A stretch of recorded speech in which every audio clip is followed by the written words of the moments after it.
Yeah! The power of power, too sweet to be sour, funky like a monkey. Sky is the limit and space is the place. Yeah.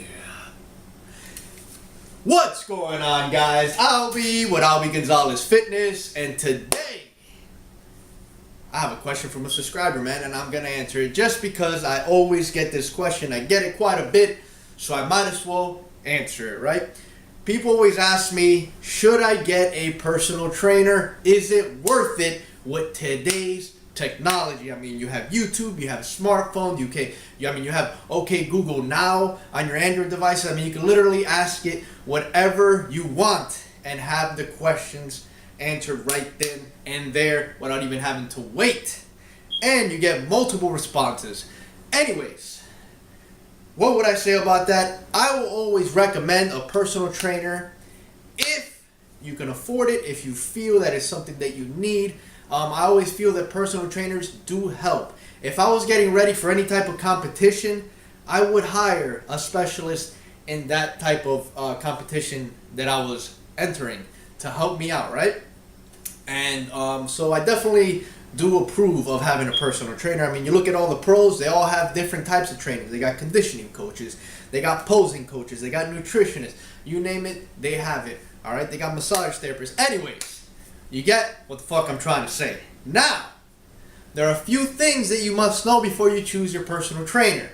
First off, there are a lot of them out there, and a lot of them are bullshit. Yes, bullshit. There are a bunch of people who sit behind a computer, who took a couple of tests, and now they're certified and they think they know it all when they don't know shit because they haven't done it long enough to actually learn. So those are the people that you're trying to avoid. You're also trying to avoid the guys who are doing it to make a quick buck. The fitness industry right now is at an all-time high. Everybody's into fitness now. Everybody's an expert. So you need to watch it for those guys. So this is the things that you need to understand. People who are in it for money, they're going to lie to you, man. They're going to, anything you tell them, hey, this is how I want to look, they're going to be a yes man. They're going to be like, yeah, I can get you there. Yeah, I can get you there. A real trainer, somebody who is passionate about it, will fucking tell you the truth. If you come in with some unrealistic thing that you want, they will probably tell you that's not going to happen. You will never get that way. This is what we can do. All right? So, the first thing that I recommend before you go out here and you look for a trainer is you need to be honest with yourself as for your goals. You need to set realistic goals. And what I mean by that, don't show up to a trainer and tell them, hey, I want to look like Phil Heath in 6 months. I read in a magazine if I take these little purple pills and these yellow ones that I can get like that. Because that a good trainer will look at you and say, I'm sorry, bro, cool story, but you will never look like that ever in your fucking life, no matter how many drugs you take. And that is the truth because, unfortunately, when it comes to bodybuilding, genetics plays a huge part. And depending on your genetics is how far you can go. All right? That's why they call them the gift. Anyways, so I'll give you a quick story, man. I remember I had a client a long time ago, and she came to me with this picture of this, I forgot what that athlete it was, but she was a bikini model. I mean, the girl looked phenomenal, right?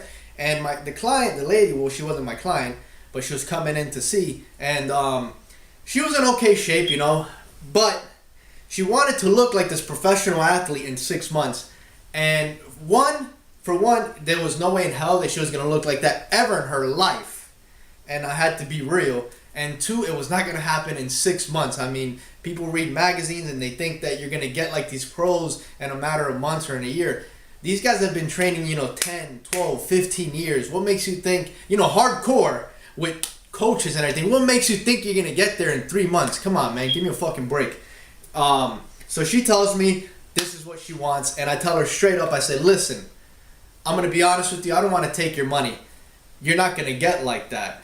Let me tell you where we can possibly see you in 3 to 6 months from now. So she didn't want to hear it. So she told me, you know what, I'm going to go find somebody else. You're not motivating me, whatever. I'm like, all right, cool. She goes, gets another trainer. I see her 6 months later. She looks worse than she did when she came to visit me because this trainer put her on some awful crash diet of just fish and vegetables, and her sodium levels are all messed up, and now she's holding water, and now she looks like shit. But you know what? That's none of my business. Anyways, guys, so the first thing you want to do is you want to set right expectations for yourself, man. You want to be honest with yourself. You want to look yourself in the mirror and say, you know what? Based on what I see and the possible genetics that I have, what is a realistic goal for me? Not something that I read in a magazine of, 2 weeks, I'm going to drink this shake and I'm going to look like Kai Green. No, none of that. Let's be realistic here. Once you have a basic understanding of that, then you go look for trainers. The first thing you want to look is for credentials. If you're looking for a bodybuilding type or men's physique type, whatever you're looking for, you want to look for somebody who actually works with those type of athletes because they know how to train you, obviously, to get there. So once you find this coach or trainer and you see the credentials, you're like, all right, cool, this guy has trained these athletes. I guess he works. Then you sit down and you talk to him. You give him a realistic set of goals. A good trainer will most likely be honest with you and tell you yes or no or where the end result might end up in 3 to 6 months or to a year. A person who's just trying to take your money is just going to agree with you. Yeah, we can get you there. And then guess what? When you don't get there, they will blame it on you because it is very easy to blame shit on a client by saying stuff like, maybe you didn't eat right. You weren't training hard enough. Were you resting right? It is very easy. But a good trainer and a good coach will be honest with you. And usually they'll probably, if you come in with a year goal, they'll probably slow you down and be like, well, let's start off at 3 months and let's see where you're at then. And then we'll do 6 months to see where your progress level is because, that is the best way to measure. It's really hard to measure from here to here in one shot, especially since this is the first time you coming into a gym, if that. We don't even know how your eating is or anything like that. All right, guys? Well, there you have it, guys. I do recommend a personal trainer. All right? So those are the things you should look for. And remember, be realistic. All right? Well, guys, take care. Thank you guys for watching. And peace. Yeah.